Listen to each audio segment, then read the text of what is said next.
All right, Gina, thanks a lot. Well, tonight the NAACP will hold a rally outside of CMPD headquarters to speak about the recent tactics used against protesters. The rally starts at 6 o'clock at the Government Center. Then at 6:45, protesters will march around CMPD headquarters, the county jail, and courthouse, eventually wrapping up at Marshall Park. And then, just as we just told you, that rally is in Uptown tonight is in response to an incident Tuesday night on 4th Street where video appeared to show police spraying protesters with pepper balls and tear gas. Yeah, and today, 2 members of City Council are going to be pushing for changes to CMPD policy to keep scenes like that from happening again. Reporter Anthony KUSTURA is just outside of the Government Center with a closer look at what they're asking for. Anthony. Tonight, Charlotte City Council is scheduled to vote on its budget for the next fiscal year. And when they do, those 2 city council members will introduce these new changes. Councilman Braxton Winston told me he wants to ensure the $290 million CMPD receives from the city won't be used for things like tear gas and pepper balls. His plans are a response to this viral video from Queen City Nerve, a newspaper publication here in Charlotte. It appears to show officers cornering protesters last Tuesday night, then firing tear gas. The proposal would only affect future purchases of chemical agents, not CMPD's current supply. The second part of Winston's plan would create an oversight committee to scrutinize police spending and policies. He told me these will help keep future protests peaceful. I believe we can take immediate action to reform policing here in Charlotte and set an example for the rest of America. Councilman Larkin Eggleston will also bring up recommendations based on the national 8 Can't Wait campaign.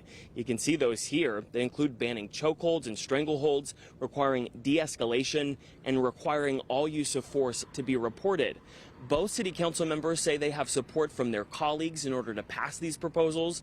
The meeting gets underway at 5 o'clock tonight, and of course we'll let you know what they decide. Back to you. You're watching closely, Anthony. Thank you. Those council members also will get a visual show of support from Charlotte's interfaith clergy. That group plans to hold a die-in outside of the Government Center. They'll gather at 10 o'clock this morning with a list of demands that include partial defunding of CMPD. Well, Sunday marked the 10th straight day of protests in and around Charlotte. In Marshall Park, people shared their messages with chalk on poster boards and through the microphone. Take a look at the crowd here. Charlotte Uprising and Seeking Justice Charlotte organized this gathering, and it looked different than what we've seen over the past 9 nights, with more sitting and less walking. Organizers told us that was on purpose. Get to know the people you've been marching with, kind of unwind a little bit. That's what tonight is all about. We've been going pretty hard for the last 9 days. It has been a busy time. They also signed a banner that'll be sent to George Floyd's family. And they talked about the change they want to see in Charlotte, like putting more money towards social reform. And a separate group met in ROMARE BEARDEN Park, and they marched through the streets of Charlotte. This march, though, ended much earlier than the ones we've seen on previous nights. And people we spoke with told us that the demonstrations across Charlotte will continue into this week. Now, the officer seen on video holding his knee against George Floyd's neck will make his first court appearance today.